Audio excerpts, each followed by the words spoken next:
শব্দগুলো উল্টোপাল্টা আছে, ঠিকঠাক সাজিয়ে লিখে ফেলো। 30 থেকে 35 বছরের গড় আবহাওয়াকে বলে ড্যাশ। বায়ুমণ্ডলের যে অবস্থা দ্রুত বদলে যায় তাকে বলে ড্যাশ। বৃষ্টিপাত মাপার যন্ত্রের নাম ড্যাশ। সূর্যরশ্মির যে অংশ পৃথিবীর বায়ুমণ্ডলকে উত্তপ্ত না করে সরাসরি মহাশূন্যে ফিরে যায় তাকে বলে ড্যাশ। আকাশে মেঘের পরিমাণের পরিমাপ হলো ড্যাশ। এই যে 5টা প্রশ্ন রয়েছে ভীষণই সোজা। এই 5টা প্রশ্নের উত্তর তোমরা কিন্তু ভূগোল খাতায় করে আমাকে দেখাবে। এরপর রয়েছে মিলিয়ে লেখো আবহাওয়ার উপাদান এবং পরিমাপের যন্ত্র, যেগুলো তোমরা এই মাত্র শিখলে। বায়ুর চাপ কোন যন্ত্রে মাপা হয়, বায়ুর উষ্ণতা কোন যন্ত্রে মাপা হয়, বায়ুর আর্দ্রতা এবং বায়ুর গতিবেগ, এগুলো ম্যাচ করে খাতায় লিখে এটা আমাকে দেখাবে। আবহাওয়া সম্পর্কিত বিবৃতির পাশে এই চিহ্ন, আর জলবায়ু সম্পর্কিত বিবৃতির পাশে গাছের চিহ্ন, এটা মেঘের চিহ্ন রয়েছে, এটা গাছের চিহ্ন রয়েছে। যেটা এখানে কতগুলো তথ্য দেওয়া রয়েছে, কতগুলো বিবৃতি দেওয়া রয়েছে, যেটা পড়ে তোমার মনে হবে যেটা আবহাওয়ার কথা বলছে তার পাশে তোমাকে মেঘের ছবি আঁকতে হবে, আর যেটা মনে হবে যে জলবায়ুর কথা বলছে সেটা গাছের ছবি দিতে হবে। একটা আমি বলে দিচ্ছি, কয়েকটা বলেছে, দেখো দার্জিলিং এ প্রায় সারা বছরই ঠান্ডা থাকে। তাহলে দেখো সারা বছরের কথা বলেছে, তাহলে এটা কি হবে না গাছের ছবি হবে। খ কি বলেছে, আগামী 48 ঘন্টায় সুন্দরবনের উপর দিয়ে প্রায় 60 কিলোমিটার বেগে ঝোড়ো বাতাস আসার পূর্বাভাস রয়েছে। মাত্র 48 ঘন্টার কথা বলেছে। কাজে এই যে পূর্বাভাসটা দিচ্ছে সেটা জলবায়ুর পূর্বাভাস নয়, সেটা আবহাওয়ার পূর্বাভাস। কাজে এটা হবে তোমার মেঘের ছবি। ঠিক এরকম ভাবে বাকি 3টে করে ফেলবে। আলোর জেঠু আবহাওয়া অফিসে কাজ করেন, তার মনে হলো খবরের কাগজ, টিভি বা রেডিওতে আবহাওয়া সম্বন্ধে যে খবর দেখা বা শোনা যায় সেগুলো কি ওখান থেকে আসে? হ্যাঁ, আলোর ভাবনাটা একদম ঠিক। কৃত্রিম উপগ্রহ থেকে আবহাওয়া অফিসে 24 ঘন্টার আবহাওয়ার বিভিন্ন উপাদান সম্বন্ধে তথ্য সংগ্রহ করে আবহাওয়া মানচিত্র তৈরি করা হয়। এইসব তথ্য টিভি, খবরের কাগজ, রেডিও স্টেশনে পাঠিয়ে দেওয়া হয়। আবহাওয়া অফিস কোনো জায়গার আবহাওয়া কিরকম হবে অর্থাৎ আবহাওয়ার পূর্বাভাস বা ওয়েদার ফোরকাস্ট সম্বন্ধে তথ্য জানায়। আগামী 48 ঘন্টায় সুন্দরবনের উপর দিয়ে 80 কিলোমিটার বেগে ঝোড়ো হাওয়া বইবে। জেলে ভাইরা সমুদ্রে মাছ ধরতে যাবেন না। রেডিও বা টিভিতে শোনাই কথাগুলো আবহাওয়ার পূর্বাভাস। তোমরা নিশ্চয়ই এই ধরনের কথা শুনেছো। এই যে কিছুদিন আগে ইয়াস প্রবাহিত হলো, ইয়াস ঘূর্ণিঝড়, তখন এই ধরনের পূর্বাভাস তোমরা নিশ্চয়ই শুনে থাকবে। এবং আবহাওয়া অফিস থেকে এই যে তথ্যগুলো দেওয়া হয় সেগুলো কিন্তু এই কৃত্রিম উপগ্রহ থেকে বিভিন্ন তথ্য সংগ্রহ করে তারা এই পূর্বাভাসটা দিয়ে থাকেন। ঝড়, জল, রোদ্দুর খবরের কাগজে বা টিভিতেও দেখবে খবরের সঙ্গে এই আবহাওয়া সংক্রান্ত খবরও দেখিয়ে থাকে। দেখো আংশিক মেঘলা বৃষ্টি হতে পারে, এ ধরনের একটা পূর্বাভাস দেওয়া হলো। সর্বোচ্চ উষ্ণতা হচ্ছে 35 ডিগ্রি সেলসিয়াস, সর্বনিম্ন হচ্ছে 27 ডিগ্রি সেলসিয়াসের কাছাকাছি। মঙ্গলবার 35.2 ডিগ্রি সেলসিয়াস, স্বাভাবিকের থেকে 1 ডিগ্রি কম। 26.5 ডিগ্রি, স্বাভাবিকের থেকে 1 ডিগ্রি বেশি। আপেক্ষিক আর্দ্রতা সর্বোচ্চ 92%, সর্বনিম্ন 65%। বৃষ্টি হয়নি। সূর্যোদয় 4:54, সূর্যাস্ত 6:15। খবরের কাগজে প্রকাশিত এই যে খবরটা, এটা হলো আবহাওয়া সংক্রান্ত খবর। তোমরা খবরের কাগজ খুললেই কিন্তু এই খবর তোমরা দেখতে পাবে। এবার এই যে আবহাওয়া অফিসের কথা বলা হলো, আমাদের পশ্চিমবঙ্গের আবহাওয়া অফিস রয়েছে, মেন যে আবহাওয়া অফিস রয়েছে আমাদের পশ্চিমবঙ্গে সেটা রয়েছে আলিপুরে, আলিপুর আবহাওয়া দপ্তর। আর আমাদের দেশের যে প্রধান কেন্দ্র আবহাওয়ার যে অফিস রয়েছে তার নাম হচ্ছে মৌসম ভবন, দিল্লিতে। কাছাকাছি কোনো আবহাওয়া পর্যবেক্ষণ কেন্দ্র অফিসে গেলে জানতে পারবে কি ধরনের যন্ত্রগুলোর মাধ্যমে তথ্য সংগ্রহ করা হয়, পূর্বাভাস দেওয়া হয়। অর্থাৎ যে যন্ত্রগুলোর কথা তোমরা বইয়ে পড়লে সেই যন্ত্রগুলো তোমরা দেখতে পাবে। এখানে যে ছবিটা দিয়েছে সেটা হচ্ছে আবহাওয়া সংক্রান্ত উপগ্রহ চিত্র। পশ্চিমবঙ্গের আবহাওয়া অফিসের সদর দপ্তর কলকাতার আলিপুরে অবস্থিত। ক্লাসের সবাই 5টা দলে ভাগ হয়ে যাও। এবার প্রতিটা দল একটা করে পরিচয় ঠিক করে নাও। 1 হলো কৃষক, 2 ছাত্র, 3 জেলে, 4 বিমান চালক, 5 জাহাজের নাবিক। তোমার জীবনে আবহাওয়ার পূর্বাভাস কিভাবে কতখানি কাজে লাগে এই বিষয়ে নিজেদের মধ্যে আলোচনা করো। এখন তো ক্লাস নেই, কাজেই তোমরা 5টা ভূমিকায় নিজেরা খাতায় লিখতে পারো যে একজন কৃষকের জীবনে আবহাওয়া কতখানি গুরুত্বপূর্ণ, একজন ছাত্রের জীবনে আবহাওয়া কতখানি গুরুত্বপূর্ণ, একজন জেলে, একজন বিমান চালক, জাহাজের নাবিক, এদের জন্য আবহাওয়া সংক্রান্ত তথ্যাদি বা আবহাওয়া সংক্রান্ত খবর কতখানি গুরুত্বপূর্ণ। এরপর হচ্ছে বায়ুর তাপমাত্রা পৃথিবীর সব জায়গায় একরকম হয় না। মাসির বাড়ির ছাদে বসে উজান ভাবছিল শীতকালে রোদ পোহাতে বেশ আরাম লাগে, কিন্তু গরমে এই রোদে বাড়ির বাইরে যেতে ইচ্ছে করে না। গরম আর শীতের রোদ কি আলাদা? ভীষণ ভালো উজানের মনে হয়েছে যে একই তো রোদ, একই সূর্য রোজ আকাশে উঠছে, তাহলে গ্রীষ্মকালে রোদ আমরা একদম সহ্য করতে পারি না, আর শীতকালে রোদটাই অত মিষ্টি লাগে কি করে, তাই না? পৃথিবীর অক্ষ তার কক্ষপথের সঙ্গে ৬৬৬ ডিগ্রি কোণ করে হেলে থাকে। গরমকালে ভূপৃষ্ঠের উপর সূর্যরশ্মি প্রায় সোজা বা লম্বভাবে পড়ে। এই যে দেখিয়েছে দেখো লম্বরশ্মি, ফলে উষ্ণতা বেশি হয়। লম্বরশ্মি কম জায়গায় ছড়িয়ে পড়ে, কম দূরত্ব অতিক্রম করে আসে, সেই জন্য লম্বরশ্মি যেখানে পতিত হয় সেখানকার উষ্ণতা বেশি হয়, যেটা ঘটে আমাদের এখানে গ্রীষ্মকালে। শীতকালে সূর্যরশ্মি ভূপৃষ্ঠের উপর তীর্যকভাবে পড়ায় উষ্ণতা কমে যায়। এই দেখো তীর্যক রশ্মি দেখিয়েছে, অনেকটা জায়গা জুড়ে ছড়িয়ে পড়ছে, অনেকটা দূরত্ব অতিক্রম করে আসছে, কাজে তীর্যক রশ্মি যেখানে পতিত হয় সেই স্থানে উষ্ণতা কম হয়। শীতকালে আমাদের দেশে তীর্যক রশ্মি পতিত হয়। সূর্যরশ্মি পৃথিবী পৃষ্ঠের সাথে যে কোণ তৈরি করে সেটাই হলো সূর্যরশ্মির পতন কোণ। তাহলে সূর্যরশ্মির পতন কোণ কাকে বলে বোঝা গেল। সূর্যরশ্মি পৃথিবী পৃষ্ঠের সাথে পৃথিবী পৃষ্ঠে যখন এসে পৌঁছায় তখন কোন কোণে পতিত হচ্ছে সেই কোণটাকে বলা হয় সূর্যরশ্মির পতন কোণ। এখানে দেখো লম্বরশ্মি মানে হচ্ছে ভূপৃষ্ঠের সঙ্গে বা পৃথিবী পৃষ্ঠের সঙ্গে ৯০ ডিগ্রি কোণ উৎপন্ন করেছে। আর তীর্যক রশ্মির ক্ষেত্রে কোণটা বিভিন্ন হতে পারে, আর সেটা ৬০ ডিগ্রি হতে পারে, সেটা ৮০ ডিগ্রি হতে পারে, ৭০ ডিগ্রি হতে পারে, ঠিক আছে। পৃথিবীর যে অংশে সূর্যের তাপ লম্বভাবে পড়ে সেখানে বেশি গরম, আর যেখানে তীর্যকভাবে পড়ে সেখানে ততটা গরম হয় না। আবার যেখানে বেশি তীর্যকভাবে পড়ে সেখানে সারা বছর খুব ঠান্ডা থাকে। এখানেও দেখিয়েছে দেখো নিরক্ষরেখায় লম্ব রশ্মি পতিত হয়, কাজে নিরক্ষরেখার আশেপাশের অঞ্চলে সব থেকে বেশি গরম, আর মেরু অঞ্চলে সব থেকে তীর্যক রশ্মি পতিত হয়, আর সেই কারণে মেরু অঞ্চল হচ্ছে সবচেয়ে ঠান্ডা। উচ্চতা বৃদ্ধির সাথে উষ্ণতা হ্রাস। দেখো একটা পাহাড়ের ছবি আঁকা রয়েছে, মাথার উপর বরফ দেওয়া রয়েছে, তলায় লেখা রয়েছে সমুদ্র তল ৩০ ডিগ্রি সেন্টিগ্রেড, তার উপরে লেখা রয়েছে ১০০০ মিটার অর্থাৎ ১ কিলোমিটার। তুমি যদি ভূপৃষ্ঠ থেকে একদম নিচে থেকে ১ কিলোমিটার উপরে ওঠো তাহলে উষ্ণতা হচ্ছে ২৩.৫ ডিগ্রি সেন্টিগ্রেড। তাহলে দেখো ৩০-এর থেকে ২৩টা কম সংখ্যা, অর্থাৎ উষ্ণতা কমে গেল। তারপর তুমি আরো উপরে উঠছো ২ কিলোমিটার, ২০০০ মিটার মানে ২ কিলোমিটার, ২ কিলোমিটার উঠছো সেখানে ১৭ ডিগ্রি সেন্টিগ্রেড। আরো উপরে উঠছো ৩০০০ মিটার বা ৩ কিলোমিটার, সেখানে ১০.৫ ডিগ্রি সেন্টিগ্রেড। দেখো ভূপৃষ্ঠে যেখানে পাহাড়ের পাদদেশীয় অঞ্চলে সমুদ্র তলে উষ্ণতা ছিল ৩০ ডিগ্রি, সেটাই তুমি ৩ কিলোমিটার যখন উপরে উঠে যাচ্ছ সেই উষ্ণতা কমে হয়ে যাচ্ছে ১০ ডিগ্রি সেন্টিগ্রেড। কেন? উপরে ওঠার সঙ্গে সঙ্গে উষ্ণতা কেন কমে? ভূপৃষ্ঠ সূর্যের তাপ শোষণ করে উত্তপ্ত হয়। ভূপৃষ্ঠ থেকে উপরের দিকে তাপমাত্রা ক্রমশ কমতে থাকে। প্রতি ১৬৫ মিটার উঁচুতে ১ ডিগ্রি সেন্টিগ্রেড করে অথবা প্রতি ১০০০ মিটার উচ্চতায় ৬.৫ ডিগ্রি সেন্টিগ্রেড হারে তাপমাত্রা কমে। তোমরা এইটা মনে রেখো, ১০০০ মিটার উচ্চতায় ৬.৫ ডিগ্রি সেন্টিগ্রেড হারে তাপমাত্রা কমে। যে স্থান সমুদ্রের যত কাছে অবস্থিত সেখানে তাপমাত্রার প্রসার তত কম হয়, অর্থাৎ দিন ও রাতের মধ্যে তাপমাত্রার পার্থক্য কম হয়। গ্রীষ্ম এবং শীত ঋতুর মধ্যে তাপমাত্রা পার্থক্য কম হয়। তাপমাত্রার প্রসার বলতে সেটাই বোঝায়, অর্থাৎ জলবায়ু সমভাবাপন্ন প্রকৃতির হয়, অর্থাৎ দিন আর রাতের মধ্যে উষ্ণতা খুব বেশি পার্থক্য হয় না, শীত এবং গ্রীষ্ম ঋতুর মধ্যে উষ্ণতা খুব বেশি পার্থক্য হয় না, জলবায়ু হয় একই রকম, সেজন্য সমভাবাপন্ন প্রকৃতির। দিল্লি এবং মুম্বাই এই দুই শহরের কোথায় সমভাবাপন্ন এবং কোথায় চরমভাবাপন্ন জলবায়ু দেখা যায়। দেখো মুম্বাই হচ্ছে সমুদ্রের কাছে অবস্থিত, কাজেই মুম্বাইতে সমভাবাপন্ন প্রকৃতির জলবায়ু দেখা যাবে। আর দিল্লি হচ্ছে সমুদ্র থেকে অনেকটা দূরে অবস্থিত, কাজেই দিল্লিতে গ্রীষ্মকালে যেমন গরম পড়বে শীতকালে তেমনি ঠান্ডা পড়বে, অর্থাৎ চরম ভাবাপন্ন প্রকৃতির জলবায়ু দেখা যাবে। এবার হচ্ছে মগজাস্ত্র।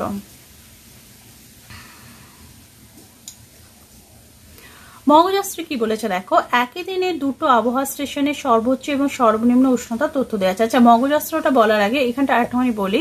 প্রথমেই আমাদের বলি বায়ুর তাপমাত্রা পৃথিবীর সব জায়গায় একরকম হয় না কেন, এটা কিন্তু একটা খুব গুরুত্বপূর্ণ প্রশ্ন। তার দুটো কারণ এখানে দিয়েছে, আরো অনেক কারণ রয়েছে কিন্তু তোমরা ক্লাস 6 তোমাদের জন্য দুটো কারণই যথেষ্ট। এক হচ্ছে সূর্যরশ্মির পতন কোণের পার্থক্য, এর হেডিং গুলো কিন্তু বলা নেই, আমি বলে দিচ্ছি, তোমরা খাতায় কিন্তু এভাবে উত্তরটা করবে। ১ নম্বর দাগ দেবে, দিয়ে লিখবে সূর্যরশ্মির পতন কোণের পার্থক্য বলে এখানে যা লেখা রয়েছে সেটা লিখবে, ছবিটা আঁকবে। ২ নম্বর হচ্ছে উচ্চতা বৃদ্ধির সাথে উষ্ণতা হ্রাস, ঠিক আছে, বা উচ্চতার পার্থক্য। ২ নম্বর পয়েন্টে এটা লিখতে পারো। এবার তারপর এখানে যা লেখা রয়েছে সেটা লিখবে। তবে এই 165 মিটার উঁচুতে 1 ডিগ্রি সেন্টিগ্রেড এইটা বাদ দেবে, দিয়ে শুধু লিখবে প্রতি 1000 মিটার উচ্চতায় 6.5 ডিগ্রি সেন্টিগ্রেড হারে তাপমাত্রা কমে। বোঝা গেল? এবার মগজাস্ত্র। একই দিনে দুটো আবহাওয়া স্টেশনের সর্বোচ্চ এবং সর্বনিম্ন উষ্ণতার তথ্য দেওয়া রয়েছে। স্টেশন এ, স্টেশন বি। বার্ষিক সর্বোচ্চ উষ্ণতা হচ্ছে 36 ডিগ্রি সেন্টিগ্রেড আর বিতে হচ্ছে 26 ডিগ্রি সেন্টিগ্রেড। এর বার্ষিক সর্বনিম্ন উষ্ণতা হচ্ছে 14 ডিগ্রি সেন্টিগ্রেড, বির হচ্ছে 24 ডিগ্রি সেন্টিগ্রেড। গড় উষ্ণতা কত, উষ্ণতার প্রসর কত। দেখো আমি বলে দিচ্ছি কিভাবে করবে, আমি কিন্তু উত্তরগুলো বলবো না, উত্তরগুলো তোমরাই বলবে। দেখো প্রথমে আমরা ধরছি এ স্টেশন। বার্ষিক সর্বোচ্চ উষ্ণতা 36 ডিগ্রি সেন্টিগ্রেড, সর্বনিম্ন উষ্ণতা 14 ডিগ্রি সেন্টিগ্রেড। গড় উষ্ণতা কত, গড় বের করতে গেলে এই দুটো সংখ্যাকে আমাদের যোগ করতে হবে, করে 2 দিয়ে ভাগ করতে হবে, যা বেরোবে সেটাই হলো গড় উষ্ণতা। এরপর হচ্ছে উষ্ণতার প্রসর, তার মানে 36 ডিগ্রি সেন্টিগ্রেড থেকে 14 ডিগ্রি সেন্টিগ্রেডটা মাইনাস করতে হবে, বিয়োগ দিতে হবে, যেটা বিয়োগফল বেরোবে সেটাই হলো উষ্ণতার প্রসর। B station. বি স্টেশনে সর্বোচ্চ উষ্ণতা হচ্ছে 26 ডিগ্রি সেন্টিগ্রেড, সর্বনিম্ন উষ্ণতা হচ্ছে 24 ডিগ্রি সেন্টিগ্রেড। দুটোকে যোগ করবে, করে 2 দিয়ে ভাগ করবে, করলে বেরোবে গড় উষ্ণতা। এবার 26 ডিগ্রি সেন্টিগ্রেড থেকে 24 ডিগ্রি সেন্টিগ্রেড বিয়োগ করবে, যে বিয়োগফল বেরোবে সেটা হলো উষ্ণতার প্রসর। লক্ষ্য করে দেখো দুটো স্টেশনে গড় উষ্ণতা সমান, কিন্তু উষ্ণতার প্রসর সমান নয়। কোন স্টেশনটা সমুদ্রের কাছাকাছি হওয়ার সম্ভাবনা বেশি? যেখানে উষ্ণতার প্রসর কম পাবে সেটাই সমুদ্রের কাছাকাছি অবস্থিত হবে। এটা কিন্তু কি উত্তর বেরোলো তোমাদের, এ স্টেশন না বি স্টেশন, সেটা কিন্তু কমেন্ট করে জানাবে আমায়। মনে করো তুমি একটা পর্বতশৃঙ্গ অভিযানে যাবে। তুমি যখন যাত্রা শুরু করলে তখন উচ্চতা 2000 মিটার আর তাপমাত্রা 15 ডিগ্রি সেন্টিগ্রেড। অর্থাৎ তুমি 2000 মিটার উচ্চতা বা 2 কিলোমিটার উচ্চতা থেকে যাত্রা শুরু করলে, যেখানে উষ্ণতা ছিল 15 ডিগ্রি সেন্টিগ্রেড। পর্বতের চূড়ায় 4000 মিটারে তাপমাত্রা কত হবে? সূত্র, প্রতি 1000 মিটার উচ্চতায় তাপমাত্রা 6.5 ডিগ্রি সেন্টিগ্রেডে কমে।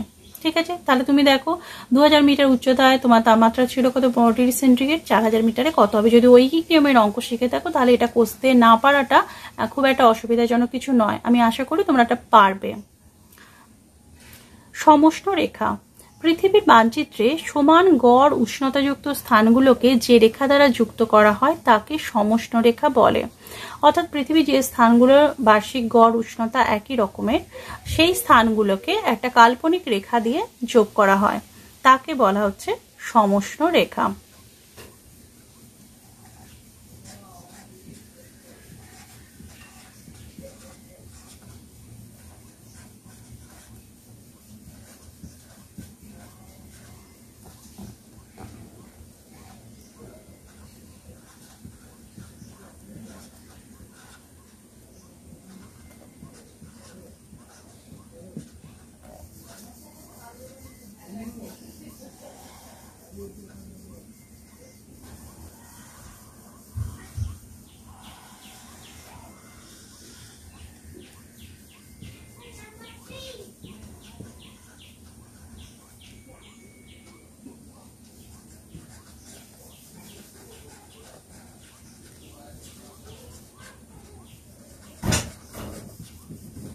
এবার এই ছবিটা দেখো, এই ছবিটা দেখলে তোমরা সমষ্ণ রেখা সম্পর্কে ভালো করে ধারণা করতে পারবে। এখানে আমি 4টে স্টেশন নিয়েছি, এ, বি, সি এবং ডি। এ, বি, সি, ডি। এ স্থানের উষ্ণতা দেখো 25 ডিগ্রি সেন্টিগ্রেড, বি স্থানের উষ্ণতা 25 ডিগ্রি সেন্টিগ্রেড, সি স্থানের উষ্ণতা হচ্ছে 25 ডিগ্রি সেন্টিগ্রেড এবং ডি স্থানের উষ্ণতা হচ্ছে 25 ডিগ্রি সেন্টিগ্রেড। কাজেই এই 4টে জায়গারই বাৎসরিক গড় উষ্ণতা হচ্ছে 25 ডিগ্রি সেন্টিগ্রেড। এবার এই 4টে স্থানকে যদি আমি একটা কাল্পনিক রেখা দ্বারা যোগ করি, তাহলে যে রেখাটা পেলাম সেটাই হলো 25 ডিগ্রি সমষ্ণ রেখা। বোঝা গেল? সেই জন্যই বলা হচ্ছে সমষ্ণ রেখা কাকে বলে না, পৃথিবীর যে সকল স্থানের গড় উষ্ণতা, গড় বার্ষিক উষ্ণতা একই, সেই স্থানগুলোকে যদি আমরা একটা কাল্পনিক রেখা দ্বারা যোগ করি তাহলে যে রেখাটা পাবো সেটাকেই বলা হয় সমষ্ণ রেখা।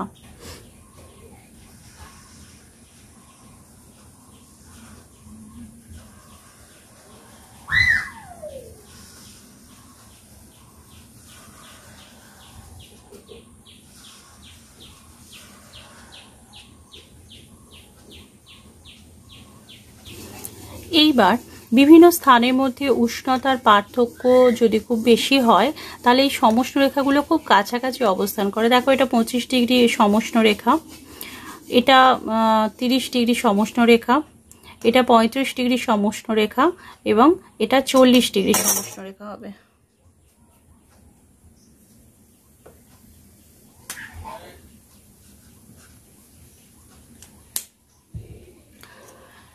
এবার সমষ্ণ রেখার কয়টা বৈশিষ্ট্য রয়েছে। যেমন 1 নম্বর বৈশিষ্ট্য, সমষ্ণ রেখাগুলো কখনোই পরস্পরকে ক্রস করে না, অর্থাৎ পরস্পরকে কখনোই ছেদ করে না বা একটা একটার সঙ্গে মিশে যায় না। সমষ্ণ রেখাগুলো যখন খুব কাছাকাছি এরকম অবস্থিত হয় তখন বুঝতে হবে যে দুটো স্থানের মধ্যে উষ্ণতার পার্থক্য খুব বেশি। যেমন দেখো, প্রথম যেটা দেখিয়েছিলাম 25 ডিগ্রি সেন্টিগ্রেড সমষ্ণ রেখা, তারপরেই রয়েছে 30 ডিগ্রি, তারপর 35 ডিগ্রি এবং তারপর 40 ডিগ্রি সেন্টিগ্রেড। খুব কাছে রেখাগুলো অবস্থান করছে মানে এখানে উষ্ণতার পার্থক্য খুব বেশি, কাছাকাছি জায়গার মধ্যে উষ্ণতার পার্থক্য খুব বেশি। আবার দেখো 25 ডিগ্রি সেন্টিগ্রেডের পর অনেকটা জায়গা ছেড়ে দিয়ে তারপর 20 ডিগ্রি সেন্টিগ্রেডের সমষ্ণ রেখা আমি এঁকেছি। তারপর আরও অনেকটা জায়গা ছেড়ে দিয়ে আমি 15 ডিগ্রি সেন্টিগ্রেডের সমষ্ণ রেখা এঁকেছি। অর্থাৎ এইখানেই যে এতটা করে গ্যাপ, তার মানে হচ্ছে এখানে বিভিন্ন স্থানের মধ্যে উষ্ণতার পার্থক্য খুব একটা বেশি নয়। উষ্ণতার পার্থক্য যদি খুব বেশি না হয় তাহলে সমষ্ণ রেখাগুলো অনেকটা ছাড়া ছাড়াভাবে অবস্থান করে, অনেকটা দূরে দূরে অবস্থান করে। আর উষ্ণতার পার্থক্য যদি খুব বেশি হয় তাহলে সমষ্ণ রেখাগুলো কাছাকাছি অবস্থান করে।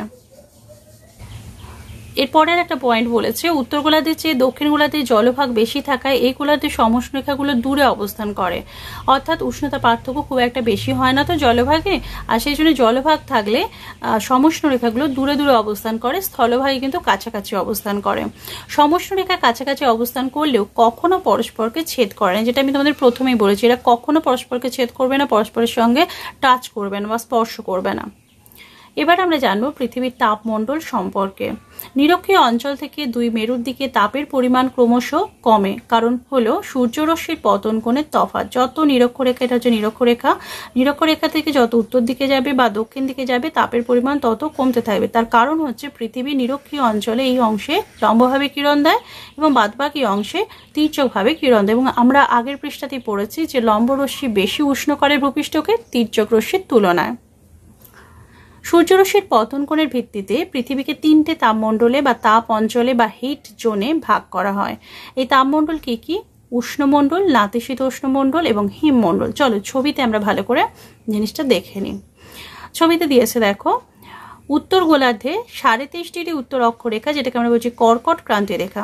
উত্তর গোলার্ধে কর্কট ক্রান্তি রেখা থেকে দক্ষিণ গোলার্ধে 23.5 ডিগ্রি দক্ষিণ অক্ষরেখা বা মকর ক্রান্তি রেখা পর্যন্ত এই যে অঞ্চলটা রয়েছে, এখানে সূর্য সারা বছরই লম্বভাবে কিরণ দেয় কোনো না কোনো সময়। আর সেই কারণেই পৃথিবীর অন্যান্য অঞ্চলের তুলনায় এই অঞ্চলে উষ্ণতা সব থেকে বেশি, আর সেই কারণে এর নাম হচ্ছে উষ্ণমণ্ডল। উত্তর গোলার্ধে কর্কট ক্রান্তি রেখা থেকে সুমেরু বৃত্ত রেখা, অর্থাৎ 23.5 ডিগ্রি উত্তর থেকে 66.5 ডিগ্রি উত্তর অক্ষরেখা, এবং দক্ষিণ গোলার্ধে 23.5 ডিগ্রি দক্ষিণ অক্ষরেখা থেকে 66.5 ডিগ্রি দক্ষিণ অক্ষরেখা বা মকর ক্রান্তি রেখা থেকে কুমেরু বৃত্ত রেখা পর্যন্ত যে অঞ্চল, এই অঞ্চলে খুব বেশি উষ্ণতা বা খুব বেশি ঠান্ডা কিন্তু পরিলক্ষিত হয় না। সেই জন্যে এই দুটো অঞ্চলকে বলা হচ্ছে নাতিশীতোষ্ণ মণ্ডল। উত্তর গোলার্ধে যেটা রয়েছে, যে অংশটা রয়েছে তাকে বলা হচ্ছে উত্তর নাতিশীতোষ্ণ মণ্ডল, এবং দক্ষিণ গোলার্ধে নাতিশীতোষ্ণ মণ্ডলের যে অংশটা রয়েছে তাকে বলা হচ্ছে দক্ষিণ নাতিশীতোষ্ণ মণ্ডল। উত্তর গোলার্ধে কুমেরু বৃত্ত রেখা থেকে উত্তর মেরু, অর্থাৎ 66.5 ডিগ্রি উত্তর থেকে 90 ডিগ্রি উত্তর, এবং দক্ষিণ গোলার্ধে কুমেরু বৃত্ত রেখা থেকে দক্ষিণ মেরু, অর্থাৎ 66.5 ডিগ্রি দক্ষিণ অক্ষরেখা থেকে 90 ডিগ্রি দক্ষিণ পর্যন্ত যে অঞ্চলটা রয়েছে তার নাম হচ্ছে হিমমণ্ডল। এখানে উষ্ণতা খুবই কম, 6 মাস এখানে অন্ধকার থাকে এবং উষ্ণতা প্রায় -80 ডিগ্রি সেন্টিগ্রেডের কাছাকাছি থাকে। আর গ্রীষ্মকালেও উষ্ণতা কিন্তু খুব একটা 0 ডিগ্রির ওপরে ওঠে, কিন্তু খুব একটা বেশি বাড়ে না, 10 ডিগ্রির মধ্যেই থাকে। আর সেই কারণে সারা বছর হাড় কাঁপানো ঠান্ডা থাকে বলে এই দুটো অঞ্চলকে বলা হচ্ছে হিমমণ্ডল। তাহলে পৃথিবীকে আমরা এই 3টে তাপমণ্ডলে ভাগ করছি, উষ্ণমণ্ডল, নাতিশীতোষ্ণমণ্ডল এবং হিমমণ্ডল। এখানে একটা পৃথিবীর মানচিত্রও দিয়ে দিয়েছে, হ্যাঁ, এবং এখানে আমাদের ভারতবর্ষ অবস্থান করছে। তোমরা কি বলতে পারবে যে আমাদের ভারতবর্ষ কোন তাপমণ্ডলে অবস্থিত? যদি বলতে পারো তাহলে কমেন্ট করে জানাও। এবার আমরা পড়বো আমাদের জীবনে জলবায়ুর প্রভাব। আমাদের জীবনে জলবায়ুর প্রভাব এই বিষয়ে নিজের ভাষায় প্রতিবেদন তৈরি করো। একটা সুন্দর রচনা আকারে লিখতে পারো যে জলবায়ু কিভাবে আমাদের জীবনযাত্রাকে প্রভাবিত করছে, কিভাবে আমাদের বাড়ি ঘর, আমাদের পোশাক পরিচ্ছদ, আমাদের খাদ্যাভ্যাস সব কিছুকে প্রভাবিত করছে। খুদে আবহাওয়াবিদরা দুটো আবহাওয়ার রিপোর্ট তৈরি করো। টিভি, রেডিও বা খবরের কাগজ থেকে উষ্ণতা আর বৃষ্টিপাতের তথ্য পেয়ে যাবে, বাকিগুলো তোমাদের পর্যবেক্ষণ করে নিতে হবে। অর্থাৎ খাতাতে তোমরা এই ধরনের আবহাওয়ার রিপোর্ট তৈরি করতে পারো টিভি বা খবরের কাগজের সাহায্যে, যেটা আগের পাতাতে তোমাদের দেখানো হয়েছে কিভাবে রিপোর্ট তৈরি করা হয়। মে মাস, একটানা 7 দিনের আবহাওয়ার রিপোর্ট। মে মাসে, এখন তো মে মাস নয়, এটা আগস্ট মাস চলছে, কাজেই তোমরা এই সপ্তাহটাও করতে পারো। প্রথম দিন, দ্বিতীয় দিন, তৃতীয় দিন করে মোট 7 দিনে, অর্থাৎ এক সপ্তাহে সর্বোচ্চ উষ্ণতা কত, সর্বনিম্ন উষ্ণতা কত, বৃষ্টিপাত কত হয়েছে, মেঘাচ্ছন্নতা কত, বায়ুপ্রবাহ মাঝারি না জোরে, মোটের উপর আবহাওয়া কীরকম। হ্যাঁ, এই কমেন্টটা কিন্তু তোমাকে নিজেকেই করতে হবে। বায়ুপ্রবাহটাও তোমাকে নিজেকেই করতে হবে, তবু দেওয়া থাকে, কিন্তু এগুলো তোমরা খবরের কাগজ থেকে বা টিভির সংবাদ থেকে পেয়ে যাবে। এটা কিন্তু তোমরা খাতায় করতে পারো, নিজেদেরও খুব ভালো লাগবে করলে। দৈনিক সর্বনিম্ন উষ্ণতা কোন দিন সব থেকে বেশি আর কোন দিন সব থেকে কম ছিল, এই চার্ট থেকে তোমরা সেটা বের করবে। প্রত্যেক দিনের গড় উষ্ণতা বের করো। গড় উষ্ণতা মানে তো জানোই সর্বোচ্চ উষ্ণতা এবং সর্বনিম্ন উষ্ণতা, এই দুটোকে যোগ করে 2 দিয়ে ভাগ করবে, তাহলে গড় উষ্ণতা পেয়ে যাবে। আচ্ছা, এরপর বলেছে সেপ্টেম্বর মাস, একটানা 7 দিনের আবহাওয়ার রিপোর্ট তৈরি করা। সেপ্টেম্বর মাস, এটা তো করতেই পারো, সেপ্টেম্বর এখনো আসেনি। দৈনিক সর্বোচ্চ উষ্ণতা কোন দিন সব থেকে বেশি, কোন দিন সব থেকে কম ছিল, প্রত্যেক দিনে গড় উষ্ণতা বের করো। এবার দুটো রিপোর্ট থেকে দুটো মাসে আবহাওয়ার উপাদানগুলো কি কি পার্থক্য পেলে নিজের মতো করে খাতায় লেখো। তাহলে যদি আগস্ট মাসেরটা করো, আগস্টের সঙ্গে সেপ্টেম্বরের খুব তফাৎ হবে না তোমাদের। তাহলে আগস্ট মাসে যদি প্রথম চারটা আগস্ট মাসে করে থাকো, তাহলে এই চারটা তোমাদের নভেম্বর নাহলে ডিসেম্বর মাসে করতে হবে, তবেই দুটো মাসের মধ্যে আবহাওয়ার তফাৎটা তোমরা ভালোভাবে বুঝতে পারবে। এখানে তলায় যে ছবিটা দিয়েছে দেখো, এটা একটা উপগ্রহ চিত্রের একটা আবহাওয়ার রিপোর্ট। হ্যাঁ, এটা তোমরা খবরেও দেখতে পারবে, অনেক সময় খবরে এই ধরনের ছবি দেখিয়ে থাকে। তাহলে আমাদের আবহাওয়া ও জলবায়ুর যে অধ্যায়টা ছিল, আমাদের এটা সপ্তম অধ্যায়ের পড়া আমাদের তাহলে শেষ হলো। ভালো করে পড়বে, কোথাও কোনো অসুবিধা থাকলে কমেন্ট করে জানাবে, আমি অবশ্যই তোমাদের উত্তর দেবো বা বোঝানোর চেষ্টা করব। এরপর আমরা ভারত অংশটা শুরু করব। ভারতে যত অবধি হয়েছিল, তারপর আমার যতদূর মনে পড়ছে ভারতের জলবায়ু থেকে আমাদের শুরু হবে, তো পরে আমরা এই ভারতের জলবায়ু অংশটা থেকে শুরু করব। আবারও বলছি, খুব ভালো করে ভিডিওটা মন দিয়ে দেখবে। যদি কোনো জায়গায় বুঝতে অসুবিধা হয় বা মনে কোনো প্রশ্ন জাগে, তাহলে অবশ্যই কমেন্ট করে আমাকে জানিও।